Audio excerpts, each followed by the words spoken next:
Yo, salut la famille, j'espère que vous allez bien. Moi, ça va. Alors la famille, depuis quelques semaines, le président Joe Biden a prolongé le programme de TPS. Le TPS, c'est Temporary Protected Status. C'est un programme qui permet à tous ceux qui sont venus ici de façon illégale depuis quelques années, c'est un programme qui leur permet de bénéficier d'un permis de travail. Vous savez, le plus important ici aux États-Unis, c'est le permis de travail. Quand tu l'as, ça te permet d'avoir un numéro de sécurité sociale, ça te permet de travailler légalement. Et c'est comme si tu vis légalement aux États-Unis. Donc, depuis quelques semaines, le président Joe Biden a prolongé ce programme-là. Pourquoi ça a été prolongé? Pourquoi le président américain s'est penché sur ce sujet-là? C'est de ça qu'il s'agit dans cette vidéo. Allez, j'espère que vous allez bien. Je suis votre frère Yves aux USA. Alors la famille, depuis quelques jours, ou bon, non, on va dire depuis quelques semaines, le président Joe Biden a prolongé le programme qu'on appelle le TPS. D'accord? C'est un programme qui donne un statut temporaire à ceux qui viennent d'arriver aux États-Unis depuis, ceux qui sont arrivés aux États-Unis depuis un bon moment, mais qui sont là de façon illégale. D'accord?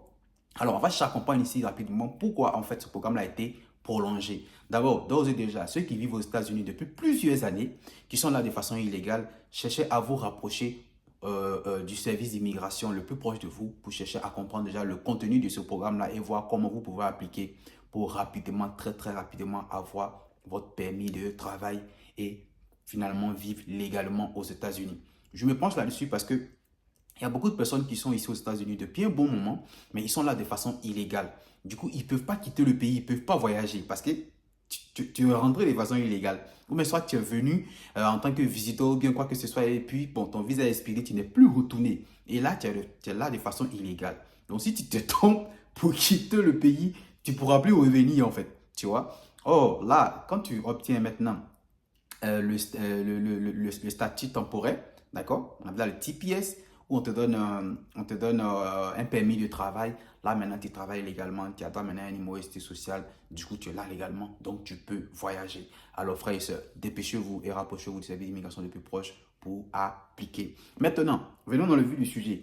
Pourquoi le service Plutôt, pourquoi le président américain a prolongé ce programme-là? Il y a plusieurs raisons. Il y a plusieurs raisons qui sont bénéfiques à l'État américain, qui sont bénéfiques aussi à vous-même aussi qui allez appliquer et aussi qui sont bénéfiques aussi aux autres pays, d'accord, aux alentours du continent américain ou encore même aux pays africains. D'accord?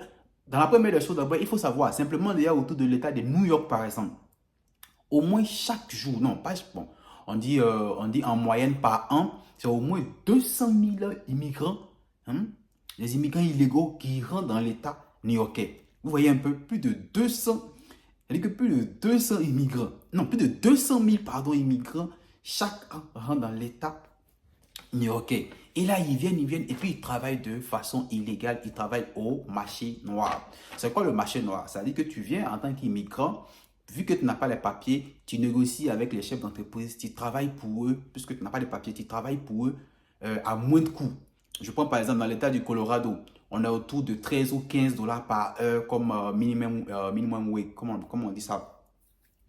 Excusez-moi, le SMIC, voilà, le SMIC c'est le salaire minimum général, c'est ça, non? Voilà. Ici, par exemple, dans l'état du Colorado, c'est entre 13 et 14 dollars par exemple. Et l'immigrant illégal, excusez-moi, pardon, je ne sais pas qu'est-ce que j'ai pu.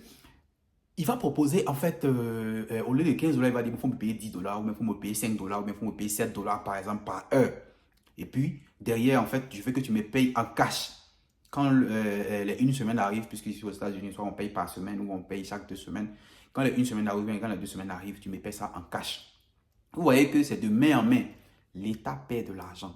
Parce que quand c'est payé par virement bancaire ou bien par chèque, l'État prend des taxes en fait sur des revenus. L'État gagne de l'argent dedans. Donc en légalisant le statut de ces personnes-là, ici aux États-Unis, l'État gagne de l'argent. D'accord? Puisque ces personnes vont payer des taxes, tout ça et autres. Et ces personnes vont avoir aussi des comptes bancaires. Et à chaque fois qu'ils feront des achats, il y a des taxes qui seront coupées aussi sur tout ce qu'ils achètent. Vous voyez, donc l'État gagne de l'argent. Ça, c'est l'avantage de l'État. Pour vous aussi, vous qui appliquez, vous êtes là maintenant légalement. Vous êtes là maintenant légalement, vous pouvez maintenant voyager partout dans les États-Unis, mais aussi sortir et revenir, aller voir votre famille. Parce que nous tous, on sait combien de fois c'est difficile de vivre ici et puis vous ne pouvez pas voir votre famille. C'est des choses qui ne s'expliquent pas, ça se vit. D'accord? Donc, Voici déjà l'avantage au niveau de l'État et à votre niveau. En dehors de cela, il y a aussi les boulots fédéraux. Vous voyez les boulots fédéraux, comme par exemple la Poste, au niveau de l'ARS. L'ARS, c'est le service qui fait les taxes, les écoles publiques, tout ce qui est boulot, en tout cas, au niveau des boulots fédéraux. Il commence à avoir un manque criard de main-d'œuvre. Je vous explique pourquoi. De façon générale, ce n'est pas tous les jeunes américains, mais de façon générale, tous les jeunes américains sont beaucoup alcooliques, mais surtout, fument la drogue. D'accord? Oh, pour entrer ou encore bénéficier d'un boulot fédéral, il y a des tests qu'il faut prendre. Et dans les tests, là, il y a le test de drogue. Il faut qu'on te teste concentré dans ton sang. Là. Il n'y a pas de la drogue, tu ne consommes pas de la drogue. Oh, beaucoup font ce test-là, ils échouent parce que c'est des grands consommateurs de la drogue.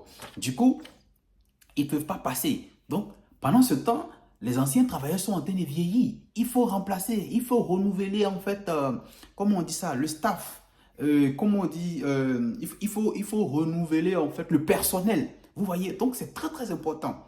Donc l'État aussi voit ça. Ah mais attends, il faut légaliser tout ça pour permettre à un certain nombre de personnes déjà de travailler légalement parce que là on commence à avoir les problèmes de main-d'œuvre. Mais attention, les TPS, c'est pas sûr les gens ils peuvent travailler pour l'État américain ou bien faire des boulots fédéraux. Parce qu'il faut au minimum 4 ans et demi ou bien 5 ans pour faire ce genre de boulot. Mais déjà, en donnant déjà le statut de travailleur temporaire, ils ont un an, non, ils ont entre 3 ou 5 ans pour, voilà, chercher à avoir maintenant le statut de résident permanent. Et à partir de là, si tu as déjà passé 5 ans ou 6 ans et plus, tu peux maintenant chercher à travailler pour l'État américain ou bien faire un boulot fédéral. D'accord? Donc, en faisant ça maintenant, ils sont en train de chercher à prévenir déjà les choses qui sont en train de venir, des problèmes de personnel en fait. C'est de ça qu'il s'agit. Donc, voici un autre avantage encore pour l'État américain. Donc, si vous êtes ici de façon illégale, c'est le moment encore de, comme je le dis, de vous rapprocher voilà, des différents services d'immigration pour rapidement régulariser votre situation. Frères et sœurs, je suis Yves, votre président, Yves, votre frère, qui vous aide à vous donner des informations fiables liées à l'immigration aux États-Unis. Si jusqu'à là, toutes ces informations que je vous donne là, ça vous plaît, encouragez-moi et soutenez-moi à toujours faire ce genre de vidéos-là en vous abonnant. Abonnez-vous là, cliquez et activez la cloche de notification. Comme ça, quand je fais des vidéos de ce genre encore, vous allez recevoir des notifications et ça va mieux vous informer. Là, vous n'allez rien manquer, vous n'allez rien perdre. D'accord? Soutenez-moi et abonnez-vous. Ça fait plaisir. Et n'oubliez pas aussi, vous pouvez aussi aller un peu plus bas et puis liker la vidéo. Liker. En mettant les pouces, YouTube va dire que ce genre de vidéo là c'est intéressant et ça va suggérer ça aussi à d'autres personnes qui ont besoin de ce genre d'informations. Donc, allez, boostez. Ok? Donc, il y a ça. Donc, en dehors de ça aussi, le côté avantageux aussi, il y a des gens qui sont des réfugiés politiques, des gens qui sont persécutés dans leur pays, des gens qui ont des difficultés, tout ça et autres. Ça leur permet d'avoir au moins un pays d'accueil. Ça leur permet d'avoir un soulagement avec leur famille. Donc, c'est très avantageux. Donc, raison pour laquelle le président Joe Biden a validé le TPS pour plus de 470 000 personnes il y a environ 1 à 2 mois. Plus de 470 000, ça veut dire environ 500 000 personnes. Donc, frères et sœurs, champion, si tu es aux États-Unis ici depuis quelques temps, là, cherche rapidement à te régulariser, à avoir ton permis de travail pour maintenant de temps en temps aller au pays. Parce qu'on a dit la vérité, hein. Quand tu viens ici, là, après 1 an, 2 ans, tu as envie de retourner au pays, aller montrer à tes amis maintenant comment tu es devenu, comment les choses évoluent chez toi, tu vois. Tu es dans les you know, tu vois un peu, non? Alors les amis, ainsi prend fin la vidéo. N'oubliez pas de vous abonner, Et puis voilà, dites-moi qu'est-ce que vous en pensez aussi en commentaire. Et puis ciao, on est ensemble.